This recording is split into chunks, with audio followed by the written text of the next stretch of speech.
Donald Trump's worst nightmare has arrived. His name is Senator Ossoff. He is running for re-election in the United States Senate for his seat in Georgia, but this right here looks very presidential. I'm going to show you this powerful speech that just took place. I'll give you the highlights moments ago where Senator Ossoff brought the House down in Savannah, Georgia. He talked about how Donald Trump threw a temper tantrum after losing all control in the Strait of Hormuz, surrendering to Iran, so that then Donald refused to sign a housing affordability bill while turning the reflecting pool into an utter cesspool of algae and Trump-infestated MAGA mush. Here, play this clip. Now, Savannah, I don't know if you saw the mess in Washington last week.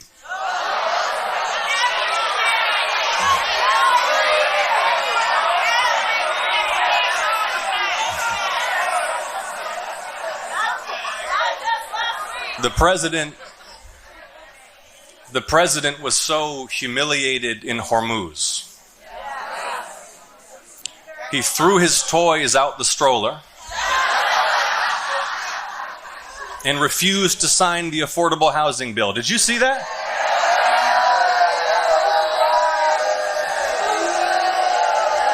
But wait, that's after he gave some felon donor a no-bid contract for the reflecting pool and it filled up with algae,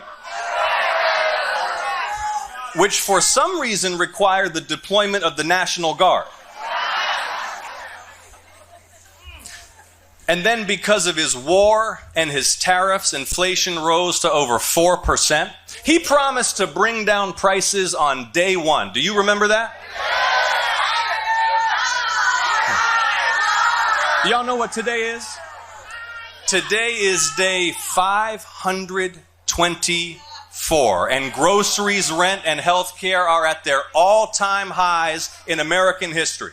More from Senator Ossoff right here, who talks about how, wasn't it last week Donald Trump said the war was done and it was great, but then on Friday we have Donald Trump saying we're bombing again. That's what happens when your son-in-law is cosplaying right now as the main diplomat for the United States, even though he was never actually appointed to these positions. Let's play this clip. A decade ago, Donald Trump attacked President Obama for lifting some sanctions to secure nuclear inspections and restrictions on Iranian enrichment. This month, Donald Trump was lifting sanctions just to reopen Hormuz. On Wednesday of this last week, he said the war was, quote, done. And then on Thursday, another ship was struck. On Friday, the president was bombing again, and last night, Iran attacked Bahrain. But see, this is what happens when you send your son-in-law, Jared, to cosplay as a diplomat.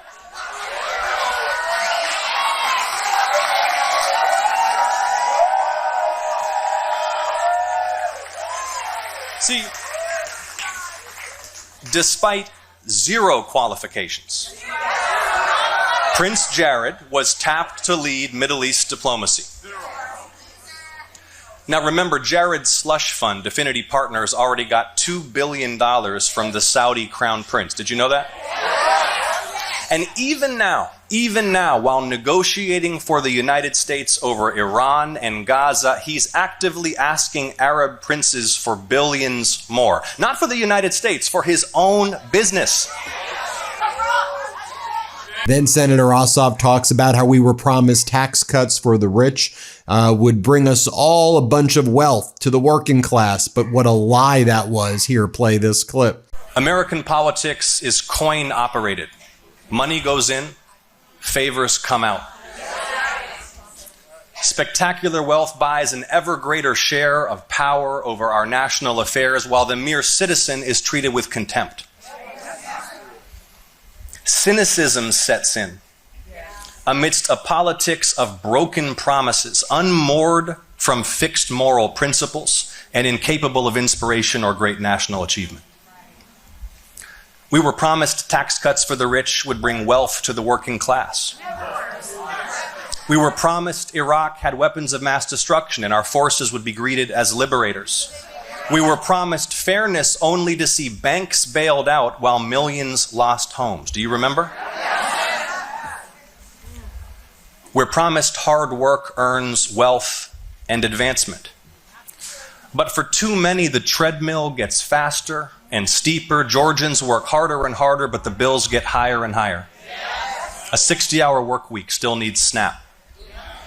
Santa can't make your little girl's wish come true this year, and that bucket list trip looks off the table for good.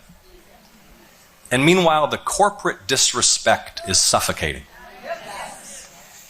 Instead of reading to your child, that precious spare hour after work is spent on the phone fighting your bank or the cable company or the insurer that's denied your claim and dared you to fight back while you're sick. A toddler's ambulance is followed by a $3,000 bill. Hedge funds buy up houses till there are none left to afford, then rip off the renters they forced into tenancy. And how do they get away with it? Well, we were promised a political system that delivers for the public, but instead it delivers for the donors. Citizens United was the most destructive court decision in modern American history. It's unleashed a flood of secret money, corporate money, billionaire money on both sides. And Donald Trump's rise is a symptom of this deeper disease. More from Senator Ossoff here about how Ivanka and Jared stole an Albanian island and they want to turn it into their Trumpenstein, Epstein-like island. Here, play this clip. Here's a twist in the story. There's this beautiful little island off the Albanian coast called Sazan. And Jared Kushner wants it. So he took his Saudi billions and he decided he and Ivanka would buy the island and build a luxury resort. And then, like clockwork, just a few weeks after Trump wins a second term in the White House, Albania's prime minister grants Jared's company strategic investor status. So permitting and approvals are expedited to help the American prince develop his new island. Now, this island is an Albanian national treasure, some of the last pristine coastline in the Mediterranean. Its waters were a national marine park protected from development until Albania changed the law to let Jared Kushner build his resort. And it turns out, Savannah, that ordinary Albanians are not fans of this arrangement. There are right now massive national anti-corruption protests, like tens of thousands of people in the streets of the capital, Tirana. They're calling it the Flamingo Revolution, all sparked by opposition to Jared Kushner's land deal. Now Albania's anti-corruption police are getting involved. They froze a bank account controlled by two of Jared's investors, both Syrian billionaires. Now, do you think Jared Kushner would get special island buying privileges if he weren't the president's son-in-law? And isn't he supposed to be doing diplomacy, not shady land deals?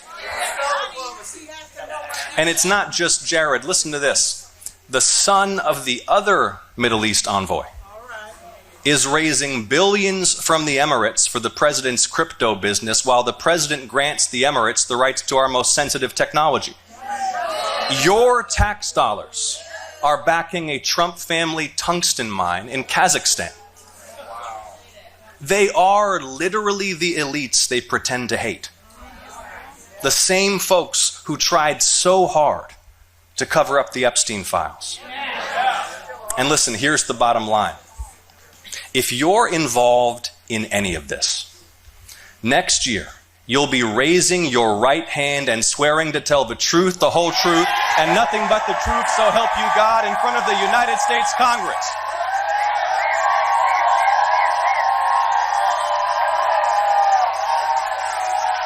Then he addresses his opponent Mike Collins and Donald Trump and that whole ilk and what they will never understand about where our national greatness really comes from. Play this clip. Now, maybe they don't care in the White House or in the governor's mansion, but that ache in your heart, that pit in your stomach, that's what reminds us we're all in this together.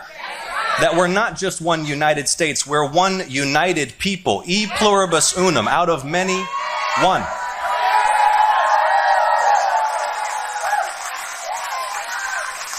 That we're bound together by the same great national spirit that passed civil rights laws, that defeated fascism, that landed men on the moon. And see, this is what small men like Donald Trump and Mike Collins will never understand. That our national greatness flows not through our blood or our genes, but through our ideas and through our care for one another. How amazing is it that the most powerful nation on earth proclaims as its core values that all are created equal, with inalienable rights to life, liberty, and the pursuit of happiness, no matter how humble our beginnings, no matter our ancestry, or when we arrived on these shores. Americans aren't a race, we're a people. United not by ethnicity, but by shared convictions, and that is what makes us exceptional and a beacon to the world.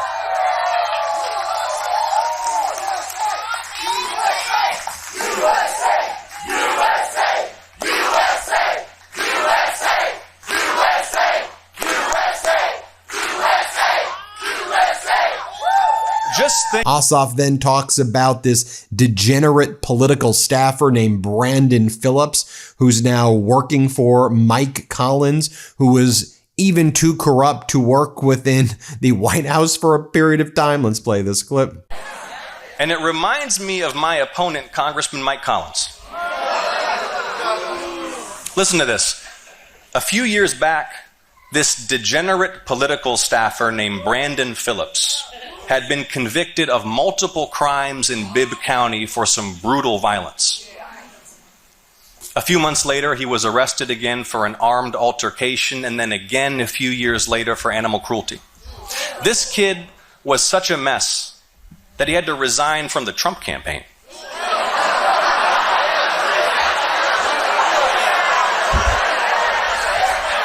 But Congressman Mike Collins saw Brandon and thought he'd make a great chief of staff. So Mike hired Brandon to run his entire congressional office. Fast forward 4 years. And as we speak, both Brandon and Mike are under active federal investigation for illegally funneling federal tax dollars to Brandon's girlfriend. Then last month, Brandon starts mocking a rape victim on Mike's official campaign account. And even then, Mike only fired Brandon after the head of a Republican super PAC threatened to cancel tens of millions of dollars of support from Mike's campaign. So Brandon's gone, and Mike Collins promotes a young man named Kip to be his new chief of staff. But then it's revealed Kip's been briefing Nick Fuentes, the Hitler admirer, and Richard Spencer, the Charlottesville guy. More from Ossoff right here, talking about people like Mike Collins and all these MAGA stooges who rip away the health care from people in Georgia. Play this clip. Do y'all know what today is? Today is day 524, and groceries, rent, and health care are at their all-time highs in American history. Donald Trump and his puppet, Mike Collins. They doubled health insurance premiums for more than 1 million Georgians and threw 300,000 Georgians off their insurance altogether. I heard from a woman with cancer who waits tables for a living and said she was going to lose her health coverage in the middle of chemotherapy.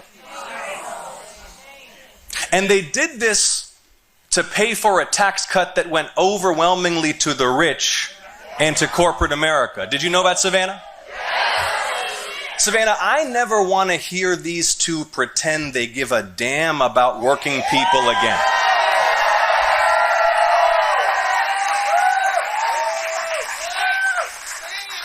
Because while hundreds of thousands of Georgians lose their health care, Mike Collins builds Trump a ballroom. They worked harder burying the Epstein files than they ever worked to lower your grocery bill. And while you pay more for everything, the Trumps are raking in billions from all over the world. Illegal tariffs, failed war, healthcare cuts, and unmatched corruption. 34% approval, and a presidential legacy cemented in disgrace. And then finally, Senator Ossoff talks about the wave that is building right now across this country, a kind of wave that comes once in a generation. Here, play this clip.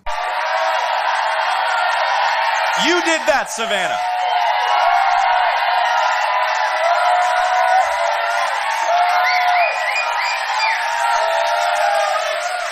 And last week, when they gathered in Atlanta to remove black elected officials from office, not by defeating them at the polls, but by manipulating maps to dilute minority power, they saw you mobilize, Savannah, and they backed down in fear of your power.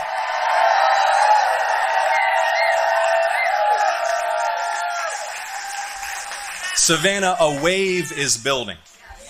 The kind of wave that comes once a generation, when people have been pushed too far and they decide all at once, all together, that enough is enough. We have the power not just to restore checks and balances, but to rebuke these abuses of power with such power and decision that no president dares try anything like this again for a century. So, Savannah, let's give them a united Georgia. And let's make sure they hear it all the way down at Mar-a-Lago, that Georgia will bow to no king. The polls are... There you have it, folks. Let me know what you think. Powerful indeed. Hit subscribe. Let's get to 7 million subscribers. What a speech. Thanks for watching. Hit subscribe. Let's get to 7 million. Want to stay plugged in? Become a subscriber to our Substack at MeidasPlus.com. You'll get daily recaps from Ron Filipkowski, ad-free episodes of our podcast, and more exclusive content only available at MeidasPlus.com.